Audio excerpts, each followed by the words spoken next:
The humidity didn't just hang in the air at the forward post of Fui, it possessed it. It was a thick, invisible curtain that tasted of wet iron and ancient decomposition. At midday, the heat shimmered over the sandbags like a fever dream, distorting the horizon until the tree line seemed to pulse with a life of its own. Here, at the edge of the world, two military universes were about to collide, and the friction would leave a permanent scar on everyone watching. The Americans stood as polished monuments to the industrial might of the Western world. They were young, their faces still carrying the soft features of boys from the Midwest or the Bronx, but their uniforms were a marvel of regulation. Every stitch of their jungle greens was starched to a military stiffness that seemed to defy the 98% humidity. Their webbing was aligned with a geometric precision that suggested the battlefield was merely an extension of the parade ground. They sipped instant coffee from clean tin mugs, leaning against the red clay fortifications, looking like a recruitment poster for a war that existed only in textbooks. To them, discipline was a physical shield. If your boots shone, your mind was clear. If your gear was organized, your victory was inevitable. It was the, quote, zero, the belief that human willpower, backed by the greatest logistics chain in history, could force the chaotic green hell of Vietnam to obey the rules of a manual. Then, they saw the shadows move. Out of the heat haze, 5 men emerged. They didn't march with the rhythmic stomp of the American infantry. They drifted. They were the men of the Australian SAS, returning from a 14-day long-range patrol in the deep scrub. As they approached the wire, the laughter in the American camp died a slow, awkward death. These men didn't look like soldiers. They looked like the jungle had swallowed them and spat them back out as something predatory. They were caked in a layer of grime that had been baked into their skin by the sun and washed into their pores by the rain. Their uniforms were sun-bleached to the color of dead bone, frayed at the edges, and stained with the dark, copper-colored fingerprints of survival. But it was their feet that drew every eye. The Australians were wearing boots that looked like they had been through a meat grinder. The heavy regulation leather had been deliberately sliced open down to the ankles. Thick, blackened strips of canvas tape were wrapped around the arches and heels, holding the ruined structures together in a desperate, improvised harness. To the Americans who viewed their equipment as sacred, this was a visual heresy. It looked like madness. It looked like a total collapse of discipline. An American lieutenant, a man named Clark, stood near the gate, his own boots gleaming with a mirror shine despite the dust. He watched the Australians pass, a smirk of pure, unadulterated confidence playing on his lips. He saw, quote, 1. He saw, quote, 2. The Australians didn't even look at him. They moved in a single, silent file, their eyes, hard, distant, and perpetually scanning, moving over the base as if it were just another clearing in the bush. For the Australians, every rip in their gear was a hard-earned lesson. For the Americans, it was a sign of surrender. They had no idea that within 48 hours, the system they worshipped would become their primary enemy. Lieutenant Clark was a child of the system. He believed in the divinity of the checklist. For Clark, war was a problem of administration. If you accounted for every bullet, every radio battery, and every calorie, the outcome was mathematically guaranteed. He spent the evening before their patrol overseeing the preparation of his recon team with the fervor of a priest. "Check the seals on the maps," Clark ordered, his voice crisp and full of the authority that comes from never having been truly tested by nature. "I want those boots polished again before we move. The mud doesn't care about your rank, but the NCOs do. Standards stay high or the mission fails." The American team moved like a living manual. Their packs were double-strapped. Their radios were calibrated to the exact decibel. Their socks, fresh, white, and smelling of North Carolinian cotton, were packed in waterproof bags that crinkled with the sound of factory-new plastic. Every rifle was oiled to a high gloss. Every sling adjusted to the official length dictated by the training centers at Fort Benning. Clark looked at his men and felt a surge of pride. They were an advertisement for the American way of war. They were the Typhoon, a force of nature built by industry, capable of dropping more high explosives in an afternoon than had been used in entire months of previous wars. They carried technology like sacred relics, certain that their equipment was a barrier between them and the rot of the earth. Manuals had promised them victory. The briefings had told them that superior equipment equals superior results. Clark believed it with every fiber of his being. As the sun dipped below the canopy and the cicadas began their deafening, rhythmic scream, the team stood spotless, ready to march into the unknown. They didn't fear the jungle. They viewed it as a medium to be mastered. They didn't know that the jungle was already laughing. It didn't have gears to jam or batteries to drain. It only had the wet, the dark, and the patient. 50 yards away, the Australians were preparing in a completely different world. There were no checklists. There was no shouting. There was only the low, metallic click of magazines and the rasp of sharpening stones against steel. They were quote for quote. While the Americans were soldiers of the Empire, the Australians were soldiers of the Earth. They had stripped their gear down to the absolute minimum required for lethality. They carried no redundant packs, no extra maps, no heavy regulation raincoats. Their clothes were rolled tight and taped to prevent the slightest sound of fabric rubbing against fabric. One Australian, a sergeant with eyes that seemed to have seen the end of the world, was sitting in the dirt, slowly wrapping more tape around his cut boots. He didn't use a chair. He didn't seek the shade. He moved with a slow, deliberate economy of motion that suggested he was trying to save every joule of energy for the days ahead. To an outsider like Clark, the Australians looked like a ragged band of rebels. But this was precision disguised as chaos. They had learned through years of fighting in the steaming scrub of Malaya and the vertical forests of Borneo that the jungle doesn't punish your soul, it punishes your gear. They knew that a waterproof seal would eventually fail, and when it did, it would trap the moisture inside and kill the contents. They knew that a polished boot was a non-breathable trap that would turn a human foot into a swollen, rotting mass of blisters in less than a day of heavy rain. They were following a doctrine that wasn't written in any manual. The __quote_5__. They didn't fight the jungle, they surrendered to it, and in that surrender, they found the power to move through it like shadows. They were the ghosts of Phuoc Tui, and as they prepared to move back into the green, they did so with a terrifying, wordless confidence. The jungle didn't change with a roar. It changed with a silence so profound, it felt like the earth was holding its breath. By late afternoon, the wind died, and the humidity reached a point of absolute saturation, where the air felt less like gas and more like a heavy liquid weight. Then came the first drop. It was singular, cold, and heavy, striking Lieutenant Clark's helmet with the metallic ring of a sniper's bullet. Within 15 minutes, the world had been erased, replaced by a vertical ocean of gray and green. The rain didn't arrive as weather, it arrived as a reckoning. It punched through the triple canopy forest in thick, relentless columns, shattering the American sense of order in seconds. The red clay beneath their feet transformed from solid ground into a slick, treacherous slurry. For Clark's team, the system began its long, agonizing collapse. The first to fail were the symbols of their civilization. The radios, tested 3 times back at Fui, hissed into static as moisture bypassed waterproof seals.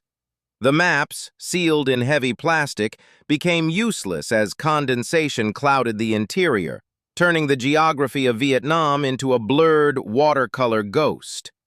The starched uniforms, once stiff and proud, darkened and sagged, clinging to their skin like a cold, wet shroud that sapped the heat from their bodies.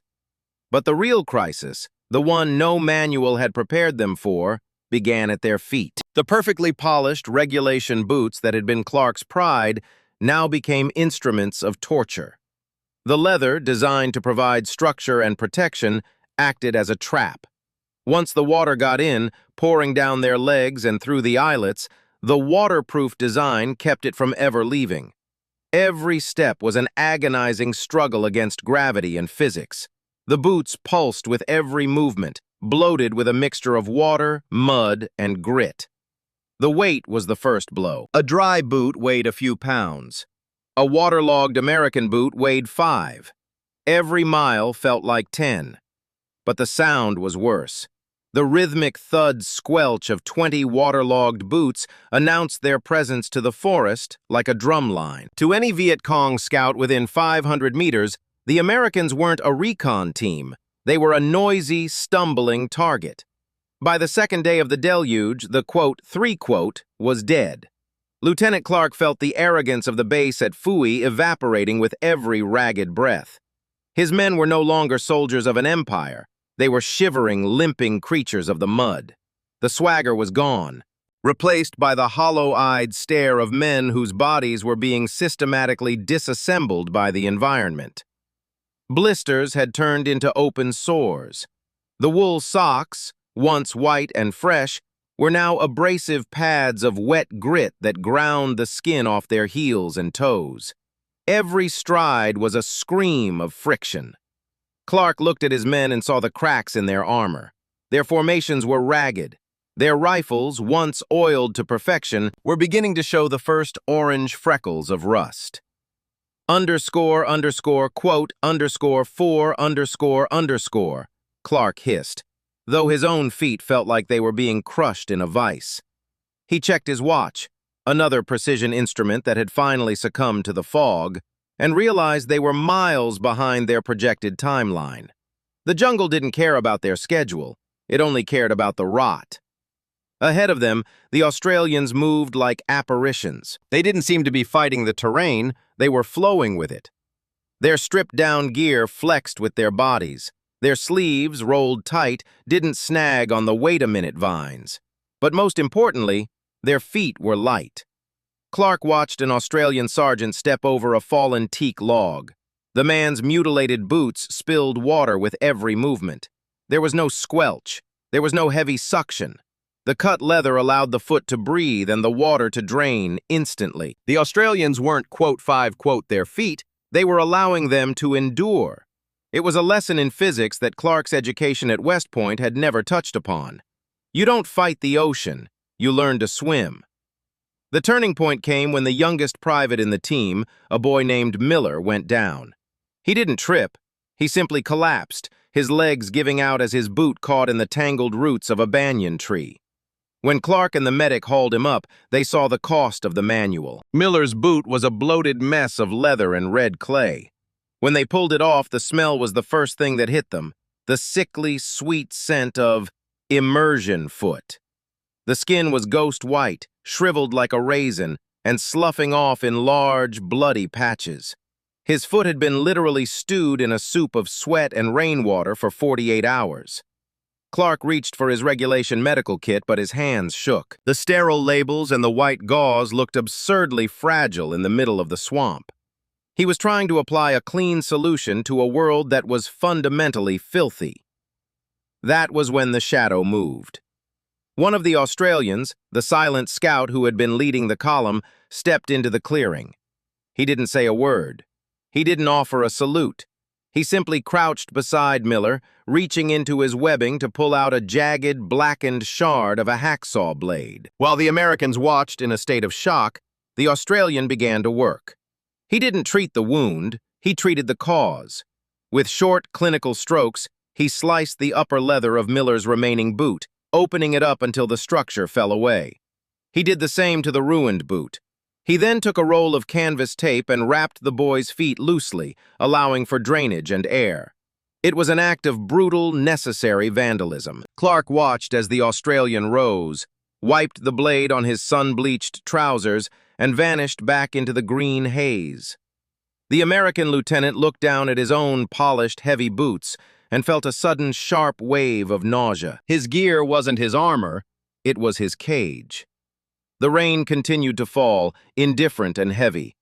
But something had changed in the silence that followed. The gospel of the manual had been rewritten by a shard of rusted metal. Night in the Phuoc Tui scrub did not bring relief.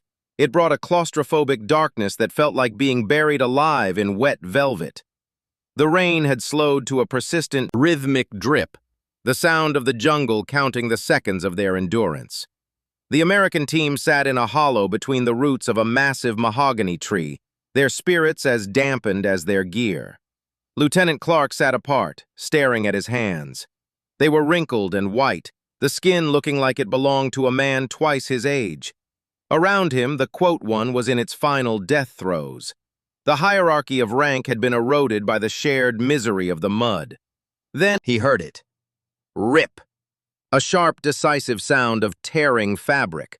Clark looked up. In the dim, ghostly glow of a fading fire starter flare, he saw one of his corporals.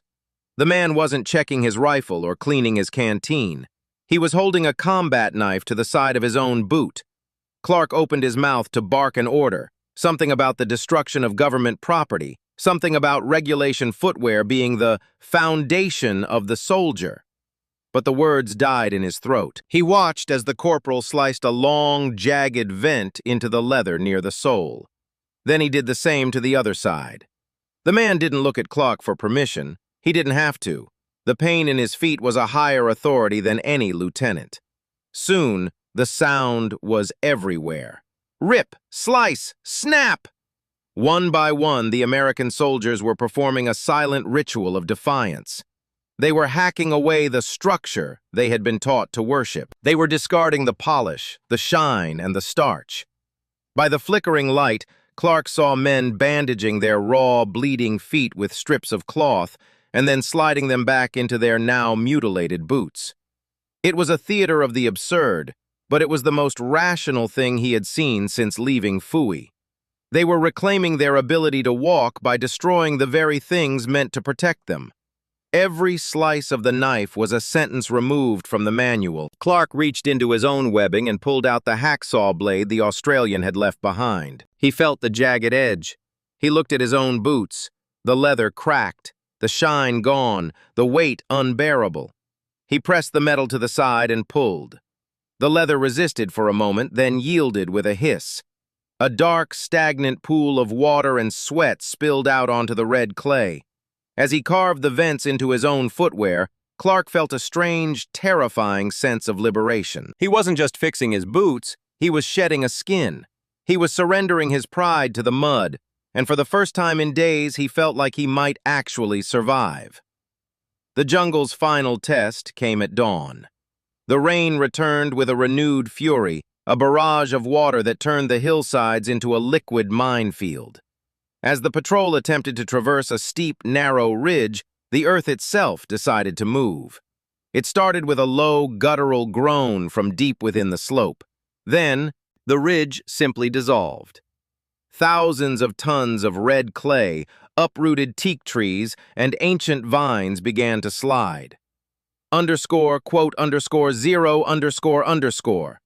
Clark screamed, but the sound was swallowed by the roar of the mountain falling. He felt the ground vanish beneath his feet. He wasn't falling, he was being consumed by a river of mud. It was a chaotic, spinning descent through darkness and debris. He clawed at the slurry, his fingers finding only wet grit and broken branches. He hit the bottom of the ravine hard, the impact knocking the air from his lungs. For a moment, there was only the sound of the rain. Then, the movement started. Because their boots were no longer heavy, water-filled anchors, the men could move. They weren't being sucked down by the suction of intact leather. Clark saw his men emerging from the mud like swamp creatures, their mutilated boots allowing them to gain traction where the manual said they should have drowned. The Australians were already there. They moved with a predatory grace even in the aftermath of a catastrophe. They didn't offer hands to help the Americans up. They simply pointed toward the extraction zone. The divide was gone. There were no longer shiny Americans and dirty Australians. There was only a single line of survivors, moving in a silent, rhythmic harmony with the storm. They had stopped fighting the terrain. They were no longer trying to dominate the forest. They were flowing through it, their gear stripped, their feet breathing, their pride buried somewhere back on that collapsed ridge. When the patrol finally reached the wire at Fui, The world they had left behind looked like a foreign planet. The base was a grid of clean lines, ironed fatigues, and officers with clipboards who moved with the stiff, artificial confidence of men who had never felt the rot in their bones. The gate guard, a fresh-faced private with boots that gleamed like mirrors, stared at the returning patrol in horror. He saw men who looked like they had been forged in the earth itself. Their uniforms were rags, their faces were hollowed out by exhaustion. But most of all, he saw the boots. He saw the jagged cuts, the canvas tape, the raw skin peeking through the mutilated leather. To him, it was a sign of a unit that had broken. An administrative officer stepped forward, his clipboard ready. "Lieutenant Clark, what happened to your team's equipment? This is a direct violation of—" Clark didn't even stop. He didn't offer a salute. He didn't offer an explanation. He walked right past the officer, the mud from his boots leaving a dark, bloody trail on the clean concrete of the command center. He looked at the Australians, who were already vanishing into their own tents, silent and unbothered as always. One of them caught his eye and gave a nearly imperceptible nod. It was the only medal Clark would ever truly value. He realized then that the war wasn't won with polish or starch. It was won by the men who were willing to become the jungle.